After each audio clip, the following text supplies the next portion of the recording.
Que bênção, Senhor Deus, nós te adoramos porque o Senhor é o nosso Pai. Pode se sentar. Que bênção poder louvar o nosso Pai Celeste, saber que temos uma herança no Senhor. Que maravilhoso saber disso. Vamos ler a palavra de Deus nesta manhã, continuar adorando o Senhor, um momento em que Deus certamente continuará falando ao nosso coração. Em Gênesis 9, de 18 a 29, convido você a abrir a palavra de Deus, no primeiro livro da Bíblia, Gênesis 9, versículos de 18 a 29. Amém? Vamos ler a palavra de Deus.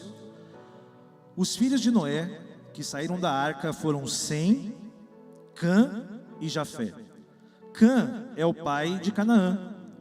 Versículo 19, são eles os 3 filhos de Noé, e deles se povoou toda a terra. Sendo Noé lavrador, passou a plantar uma vinha. Bebendo do vinho, embriagou-se e se pôs nu dentro de sua tenda. Cã, pai de Canaã, vendo a nudez do seu pai, fê-lo saber fora a seus 2 irmãos. Então, Sem e Jafé tomaram uma capa, puseram-na sobre os próprios ombros de ambos e, andando de costas, rostos desviados, cobriram a nudez do seu pai, sem que a vissem. Despertando Noé do seu vinho, soube o que lhe fizera o filho mais moço, e disse: maldito seja Canaã, seja servo dos servos a seus irmãos. E ajuntou: bendito seja o Senhor, Deus de Sem, e Canaã lhe seja servo. Engrandeça Deus a Jafé, e habite ele nas tendas de Sem, e Canaã lhe seja servo. Noé, passando o dilúvio, viveu ainda 350 anos. Todos os dias de Noé foram 950 anos e morreu. Senhor, em nome de Jesus, nós pedimos que a Tua graça esteja sobre a nossa vida, que a Tua palavra, Pai, e Teu Espírito Santo sejam derramados nesta manhã sobre nós, a Tua iluminação para a gente entender a Tua vontade. Obrigado, Pai, pela Tua palavra, em nome de Jesus, amém e amém. O propósito do livro de Gênesis, que é o primeiro livro da Bíblia, é relatar de maneira sintetizada e sistematizada, ou seja, organizadamente, o princípio da criação. Eu preguei sobre isso da última vez em Gênesis, não sei quem lembra, né? Preguei sobre o início da Bíblia. Em hebraico diz Bereshit bara Elohim, que é, e Deus criou, no princípio criou Deus os céus e a terra. E foi assim desde Adão, quando Deus criou o homem e Eva e os colocou no Éden. Essa história está lá em Gênesis, muito conhecida. Ela é registrada também registra também em Gênesis até a história de Noé e do dilúvio, que foi quando nós falamos da depravação total do homem, da última vez que estivemos aqui. Estamos ainda em Gênesis. E a terra foi destruída, né, pela sua corrupção. É isso que nós vimos da última vez que estivemos aqui pregando em Gênesis. O tema foi colírio para os olhos. E os filhos de Noé também estão nessa história, Cã, Jafé e Sem. E até o ponto culminante de Gênesis. Gênesis tem um ápice, que é a escolha de Abraão. Abraão foi escolhido por Deus para dele ser abençoada todas as nações da terra. Amém, gente? Em Gênesis nós já estamos sendo mencionados ali. Você crê nisso? Que você já é filho de Abraão por promessa de Deus, todas as nações da terra. Essa história é o ápice de Gênesis. É onde está ali junto, claro, vai falar a vida do filho também de Abraão, que é Isaac. Depois o neto de Abraão, que é Jacó, e depois também termina Gênesis com a história de José, que é bisneto de Abraão, que foi o governador do Egito. No capítulo 50 de Gênesis, relata a morte de José e o povo de Israel no Egito. Deu para entender o resumo de Gênesis aqui para vocês? Então é isso que é essa história que se trata o livro de Gênesis, né? Então, interessante que quando ele escolhe Abraão é da origem de Sem. Ele é descendente do filho mais velho de Noé. Por isso que os judeus são chamados de semitas. Hitler, né, ele perseguiu e teve uma atitude antissemita, ou seja, contra o povo judeu, contra os descendentes de Sem, que era, claro, né, Abraão representava esse povo. Na última pregação a gente falou sobre colírio para os olhos. A gente viu que, apesar da destruição iminente, Deus olha para Noé e acha graça diante daquele homem. E nós sabemos que foi salvo do dilúvio, né, a família de Noé e toda a criação na arca. Deus também salvou os animais. Deus renova a sua aliança. E é claro que não é nenhum exagero dizer que os descendentes de Sete, se você ler Gênesis, Adão e Eva tiveram alguns filhos. Lembra de Caim e Abel? Quem lembra de Caim e Abel? Caim matou Abel e saiu pelo mundo sendo violento. Os descendentes de Caim construíram as cidades. Os descendentes de Caim continuaram matando pessoas. Esse foi o segmento dos filhos de Caim. Depois a Bíblia fala que Adão e Eva novamente têm um filho. O nome dele era Sete. E ele tem um filho depois, e a partir dali, sabe o que acontece? O nome do Senhor começa a ser invocado na terra. Amém, gente? Olha que história maravilhosa. Então, Noé é filho dessa descendência nova de Adão, que começou em Sete. E Noé agradou a Deus nesse sentido, de buscar esse caminho. Qual caminho nós seguimos? O caminho, né, que é o caminho de Caim, que é o caminho da violência, ou é o caminho de Sete, que os seus filhos foram pastores de ovelhas e invocaram a presença de Deus? Na verdade, o dia do Senhor aconteceu ali na vida de Moisés e ali sobre a terra o juízo foi operado. Todas as pessoas, exceto a família de Noé, morreram. A humanidade, irmãos e irmãs, ela não foi renovada. Na verdade, ela foi poupada em Noé. Deus não fez um upgrade no ser humano. Falou assim, agora, Noé, eu vou fazer um upgrade em você e você não vai ser um cara corrompido, não. Jesus poupou a raça humana. E ela veio com essa marca, depravação total. Não sei se você já ouviu falar aquela história do defeito da madeira. As pessoas dizem que você corta um tronco e tem um defeito ali. Aquele defeito não vai sair, é o defeito da madeira. Nós temos essa marca. E Noé e sua família, apesar de ser resgatado por Deus, trazia em si as marcas da humanidade corrompida. Isso era claro. Estava também em Noé, cada membro da sua família. Alguém certa vez então afirmou isso. E nós entendemos que essa marca só vai sair de nós, mesmo nós regenerados, quando Jesus voltar pela segunda vez. Amém, gente? A gente sabe, daí nós vamos ter um corpo novo, nós vamos ser novas criaturas, tudo se fará novo, novos céus e nova terra. Mas até lá, somos esses seres humanos, somos essas pessoas. O tema de hoje, por isso, é: ainda somos os mesmos. Ainda somos os mesmos. Depois de alguns anos, nós lemos hoje no texto, se torna claro que tem o primeiro conflito na família de Noé. Por que eu falo isso? Né? Olha lá no versículo 20 e 21 que nós lemos hoje. Sendo Noé lavrador, passou a plantar uma vinha, bebendo do vinho, embriagou-se e se pôs nu dentro da tenda.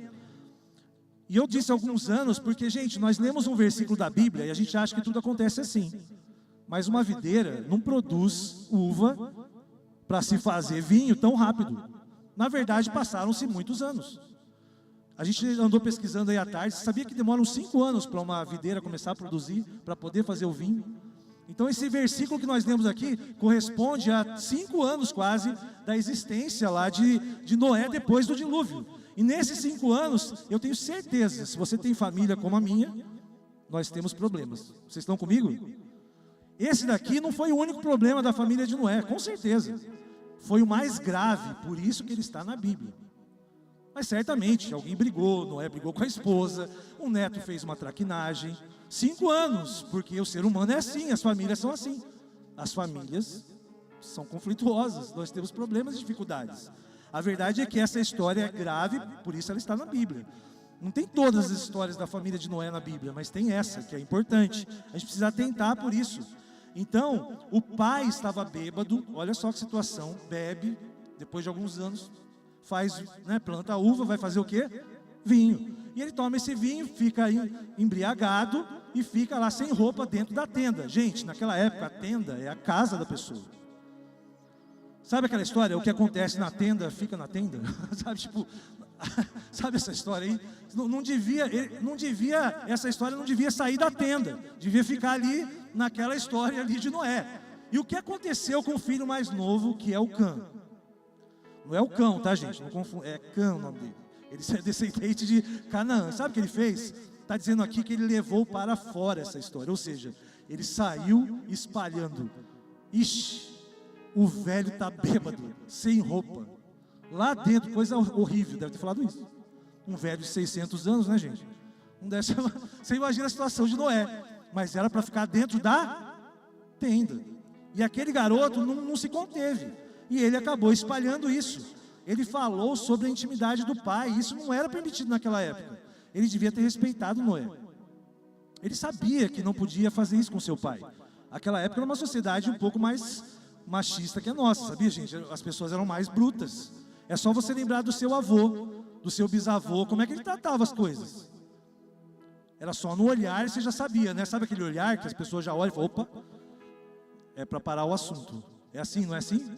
Os nossos pais antigos aí, quem tem avô, era assim. Imagina Noé, gente, imagina Noé. Esse homem marcado por uma tragédia, que todo mundo morreu, menos ele. Quantas pessoas ele viu morrendo, quantas situações. Quando ele vê essa situação no filho dele, ele entende que algo ruim começou a acontecer. Era a marca do ser humano se manifestando em Cã.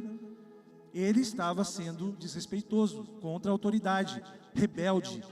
E assim caminha a humanidade. Vocês estão comigo nessa história? O que estava acontecendo nesse dia aqui. E era tão sério esse princípio que ele violou, seja o que ele fez, se ele fez uma piada, seja o comentário que ele fez, foi tão grave, a gente vê pela atitude dos outros filhos. Quando ele vai e conta para os irmãos e fala, olha, o pai está desse jeito lá dentro da tenda.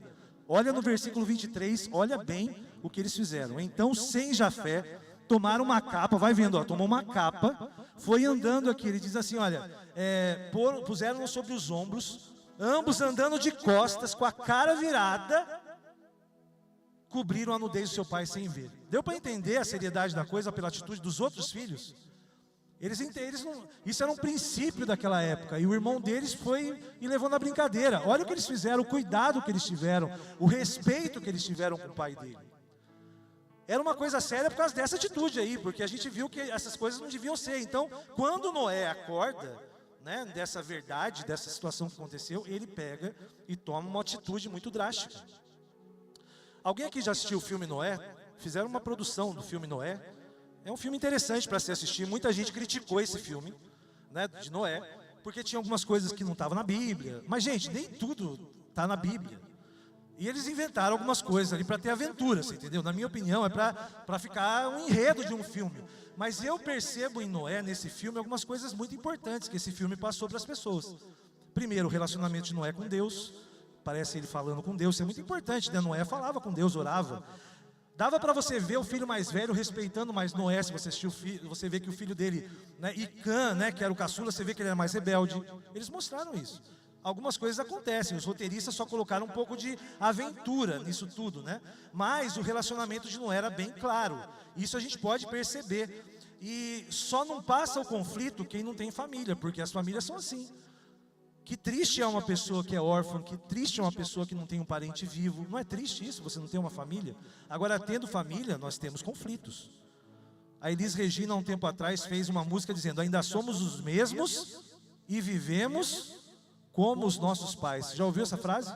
Nós somos assim, nós vivemos como os nossos pais viviam, as escolhas. Mas, na verdade, nós podemos melhorar. Vocês acreditam nisso, amém, gente? Nós podemos melhorar, a gente pode observar o nosso pai, a gente pode ver as situações, apesar que especialistas dizem de comportamento, dizem que nós somos muito bons em repetir os erros dos nossos pais. Você nem percebe e você vai repetindo os erros do seu pai, porque você foi criado dessa forma. A gente tem que tomar muito cuidado, mas existem marcas também importantes em nossos pais que nós precisamos repetir. Uma das coisas que eu me lembro do meu pai, e eu fiz aniversário esses dias, e aí agora, porque a minha barba está ficando mais branca, gente, alguém me falou assim, nossa, está a cara do seu pai. Aí até no meu aniversário me lembraram que eu não estava com meu pai, né? Porque quando eu lembrei do que meu pai tinha morrido. Mas eu me lembro que o pastor dele falou no funeral, olha, o seu Belarmino era um homem de fé. E eu vejo isso no meu pai e eu espero me esforçar, amém, gente? Para eu também ser uma pessoa como meu pai e ter fé também nas coisas, em Deus. Eu acho que isso é muito importante, a gente trazer essa marca. Olha o que João 3,36 fala sobre a fé. Por isso, quem crê no Filho tem a vida eterna. O que todavia se mantém rebelde contra o Filho não verá a vida, mas sobre ele permanece a ira de Deus. João 3,36. Você sabia que nós somos cristãos e recebemos de presente a fé? Todas as pessoas receberam. Ó, eu tô com um sapato novo aqui, gente, porque eu ganhei de aniversário aqui de Campo Grande. A pessoa me deu de presente. Bonito o meu sapato. Ó, eu gostei do meu sapato. Eu ganhei, é um presente. Mas usar, eu é que vou decidir se eu vou usar ou não. É um presente, eu ganhei, mas eu que decido se eu vou usar ou não. Pode ser que eu guarde para usar depois. Nós recebemos a fé também do nosso Deus. A questão é, você está usando? Ou você está deixando guardado? O presente você já ganhou. A humanidade ganhou o presente, que é a fé. A fé é um presente de Deus. A fé é aquilo que Ele nos dá para que a gente consiga entender que Jesus é o nosso Salvador. Agora, como que anda, né, como estamos usando a fé? Será que a gente não está deixando a nossa fé guardada também? Nós precisamos buscar isso, porque senão nós vamos repetir as marcas erradas das pessoas que nos estão à volta. Porque as pessoas têm as suas marcas, né? Existe uma teologia que a gente chama de soteriologia. A soteriologia é o estudo sobre a salvação. Não sei se alguém nasceu aqui em Salvador, Bahia. Você sabia que quem nasce em Salvador, Bahia é chamado de soteropolitano? É um dos nomes, difícil, né? Nasci em Salvador, na Bahia, eu sou um soteropolitano, ou seja, polis quer dizer cidade, né? Salvador, então eu nasci em Salvador. A soteriologia fala sobre a doutrina da salvação, e existem várias linhas, né, sobre a eleição de Deus. Deus nos escolheu, assim como Ele escolheu Moisés. Você acredita nisso? Deus nos escolheu, assim como Ele escolheu Abraão. Será que a eleição de Deus, o que discutem, essa eleição é incondicional, ou seja, Deus simplesmente quis e escolheu você para o céu? Ou se Deus também observa pela sua presciência, ou ela é condicional, ou seja, Deus viu a sua decisão e por isso Ele te amou. Eu não sei qual que é mais certo. Eu sei que Deus sabe todas as coisas, amém? Deus sabe de todas as coisas, Ele está olhando para nós. Por que Sete, que era filho de Adão e Eva, escolheu adorar a Deus? Por que Caim escolheu? Por que Abraão seguiu o exemplo de Sete? Por que Sem seguiu o exemplo do seu pai Noé? Por quê? Porque existia um desejo de andar em fé, amém, gente? Um desejo de, sabe, ir contra a maré, porque não é fácil seguir os caminhos de Deus. Não é fácil, é muito mais fácil você ir para o seu caminho, para a sua mente, para o que você quer. E nós precisamos entender que Deus está olhando para nós, e as nossas decisões, elas vão dizer quem nós somos em Deus, amém, gente? Você quer andar em fé, você quer andar pela fé, caminhar em vitória, você tem que seguir nesse caminho, e Deus te amou. Se você tem fé, você entende que Jesus é Salvador da sua vida, é porque Deus te amou desde a fundação do mundo. Olha que maravilha isso, gente. Apocalipse 13:8 fala assim, ó: as pessoas que adoravam a besta, todos que habitavam sobre a terra, aqueles cujos os nomes não foram escritos no livro da vida do Cordeiro, que foi morto desde a fundação do mundo. Você sabia que Jesus foi morto desde a fundação do mundo? Desde a eternidade, Deus já deu Jesus para nós, para morrer em nosso lugar. Deus construiu todas as coisas partindo do sacrifício do Cordeiro que foi morto. Nós temos essa graça porque Deus fez isso. Olha o que aconteceu ali, né, no versículo 25, quando Noé viu que aquele menino estava com aquela atitude, que ele se manifestou nele a maldade do ser humano, quando ele falou mal dele mesmo. Olha o que ele fala no versículo 25, e disse: maldito seja Canaã, seja servo dos servos dos seus irmãos. A verdade é que maldição e bênção, elas, na verdade, as palavras que nós proferimos, ela tem poder e efeito, amém, gente? Sabia disso? Você pode abençoar alguém e ela vai ser abençoada, e você pode amaldiçoar, porque as palavras têm poder. Cuidado quando você fala algo que é maldição na vida do seu filho. Cuidado, porque aquilo que você profere como pai, como autoridade, pode ser realidade do seu filho. Sabe aquelas coisas que nós dizemos? Esse cara não presta. Ai, você não presta para nada. Sabe essas coisas? Cuidado. A gente não deve falar essas coisas, a gente deve abençoar os nossos filhos, amém, gente? A gente tem que ter palavras de bênção, não de maldição, porque o que a gente fala realmente tem poder. Você é pai, você é mãe, você tem autoridade. Uma sociedade em que realmente o homem era severo, e Noé era um homem severo, e ele viu a situação de Cã, e o que ele fez? Ele amaldiçoou o filho dele, porque ele sabia que na verdade aquela atitude era o ser humano se manifestando novamente. E sabe o que aconteceu com o ser humano? Não foram todos mortos? Certamente ia acontecer isso também na atitude do seu filho. Deus nos conhece e nos conhece desde a eternidade.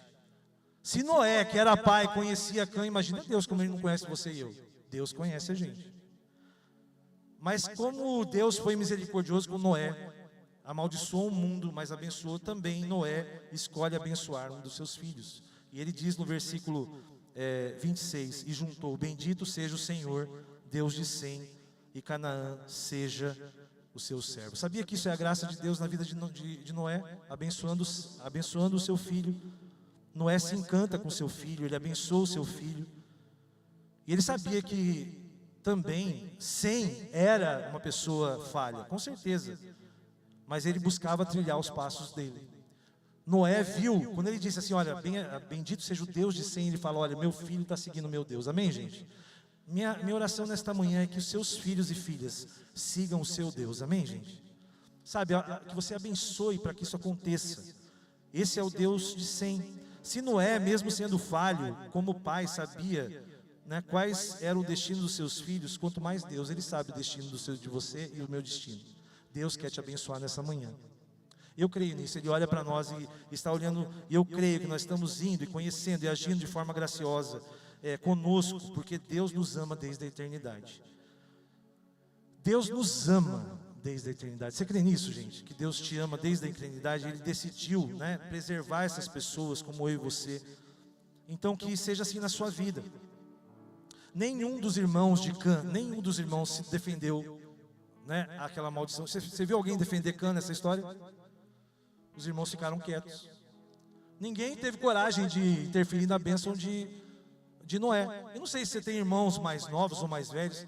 Você já viu quando seu pai dava uma bronca em alguém? Às vezes você ficava até ali meio que bem feito. A gente às vezes é assim, não é? Com os nossos irmãos, fica ali escutando, agora antes ele do que eu. Não é assim que as pessoas falam. A gente, quando vê, ainda bem que não fui eu, né? Que o pai acabou corrigindo ali o outro filho. E eles jamais interfeririam nessa maldição aqui. Jamais.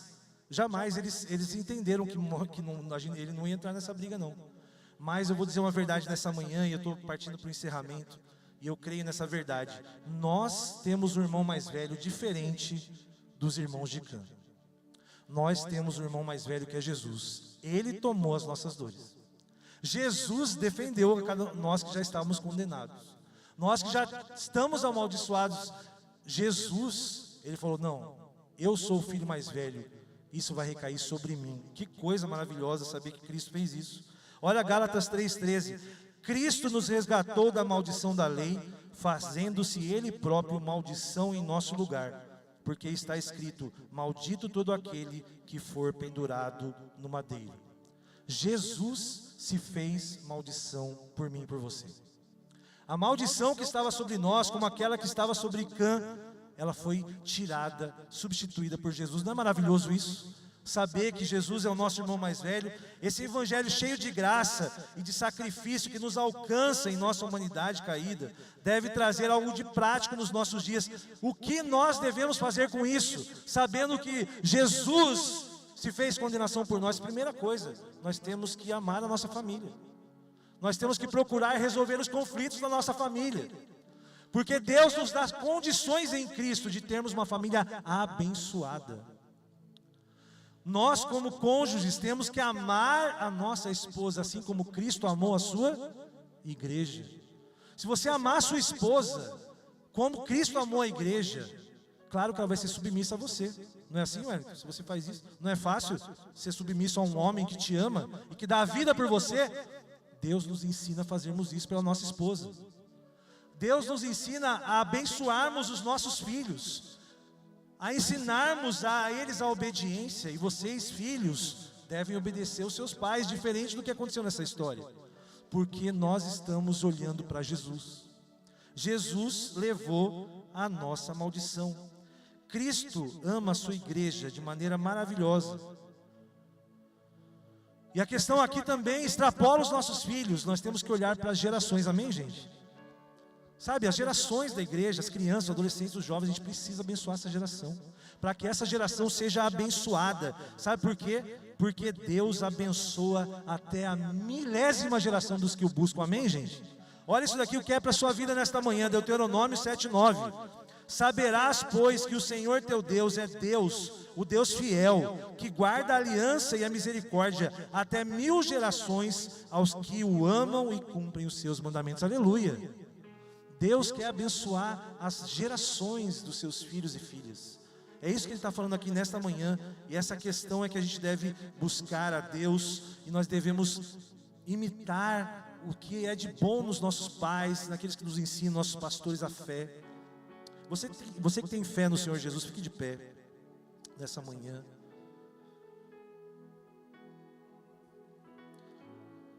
Lembra que a fé é um presente de Deus. E mesmo uma fé do tamanho de um grão de mostarda pode transportar montanhas. Amém, gente? Pode fazer grandes coisas. Eu não sei que realidade você está vivendo na sua família hoje. Nós temos orado por pessoas que estão sofrendo muito crises familiares. Mas a verdade é que Deus quer nesta manhã abençoar até a sua 1000ª geração. 1000 gerações suas serão abençoadas, se você crê. Comece a colocar na sua mente agora, feche seus olhos, comece a colocar os seus filhos diante de Deus agora. Ore nominalmente pelos seus filhos nessa manhã agora. Coloque cada um deles na presença de Deus. Todos os seus filhos, comece a pedir por eles. Peça para que eles sejam abençoados. Se você porventura amaldiçoou seu filho, falou algo que não devia, peça perdão agora para Deus. Comece a orar por eles. Você que está com a sua esposa aqui, comece a orar pela sua esposa. Oh Deus, abençoa a Renata lá em Londrina, Senhor Deus, em nome de Jesus. Faça isso, comece a orar pelo seu marido, você que está aqui. Abençoe a vida dele. Faça que os céus se movam a favor da sua família. Deus, em nome de Jesus. Nós estamos aqui sabendo que muitas famílias estão destruídas, Pai. Muitas famílias estão sofrendo por perdas nesse momento tão difícil. Pais foram levados, as pessoas nem sabem, Pai, nem sentiram isso, porque nem puderam ver às vezes. Deus, as famílias estão sofrendo. E nós pedimos, tem misericórdia. Nesta manhã nós oramos por essas famílias, Pai. Pelos conflitos que vivemos. Pedimos para que a graça do Senhor venha sobre cada família, cada necessidade. Nós abençoamos, Pai, os filhos dos nossos filhos, os nossos filhos e seus filhos. Abençoa, Senhor Deus, cada geração. E que possamos ver, Pai, a Tua mão, Tua boa mão, a marca do Senhor Jesus, a fé em quem Ele é. Esteja nos nossos filhos, Pai, na geração, nas novas gerações. Oramos pelas crianças que estão impedidas de vir à igreja. Oramos para que o Senhor alcance, Pai, essas crianças, Deus, os adolescentes, os jovens, Pai, tantas pessoas, essa geração que não pode ir à igreja ainda, Deus, abençoa. Nós lembramos deles nesta manhã e pedimos que a sua bênção seja derramada sobre todos aqui nesta manhã, em nome de Jesus, amém e amém. Deus abençoe. Você pode sentar, pastor Samir está com a palavra. Que Deus abençoe a vida de... Tudo bem, pastor? Então vamos só orar. O pastor sempre está aqui, eu sempre passo para o senhor, pastor. Então tá tranquilo. Vamos ficar mais uma vez de pé, só para que a gente possa receber a bênção e que ela acompanhe você e a sua família. Amém, gente? Que o amor de Deus, o nosso Pai Celeste, seja derramado nesta manhã sobre a nossa vida. Que a graça de Jesus, o Filho dele, nos acompanhe todos os dias, perante Deus, perante os homens. Queremos sentir a Tua graça, Pai, sobre nós. E que as ternas consolações do Espírito Santo nos acompanhem, Pai. Cuidem do nosso coração, até o dia que o Senhor vai retornar. Nós declaramos isso sobre a vida dos Teus filhos e filhas nesta manhã. Em nome do Pai, do Filho e do Espírito Santo. Amém e amém. Dê um sorriso para a pessoa que está do seu lado, um olhar, né, de sorriso. Deus abençoe seu dia. E vamos aí... para hoje 18 horas, lembre alguém que não estava aqui pela internet, 18 horas teremos nosso culto.